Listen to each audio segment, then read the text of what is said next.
বাংলাদেশ বনাম অস্ট্রেলিয়া টি-20 সিরিজের প্রথম টি-20তে আজ দুই দল একে অপরের বিপক্ষে মাঠে নামে। মূলত প্রথমে ব্যাট করতে নামলে বাংলাদেশ ১৯ ওভারে অল আউট হয়ে যায় ১৩১ রানে।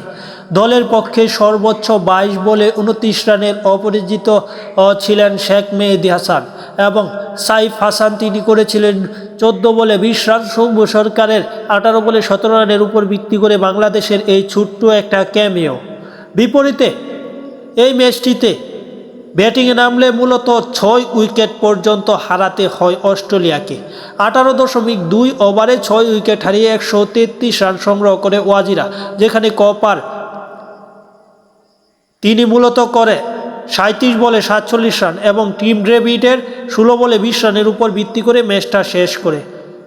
এই ম্যাচে আব্দুল গাফফার সাকলাইন তিনি মূলত সর্বোচ্চ ৩২ রান খরচে ২ উইকেট নিয়েছে এবং এই ম্যাচটিতে প্লেয়ার অব দ্য ম্যাচ হয়েছে অ্যাডাম জাম্পা। তিনি ৪ ওভার বল করে ১৮ রান খরচে ৩টি উইকেট নিয়েছে। সব কিছু মিলিয়ে সিরিজে ১-০তে পিছিয়ে গেল টাইগাররা।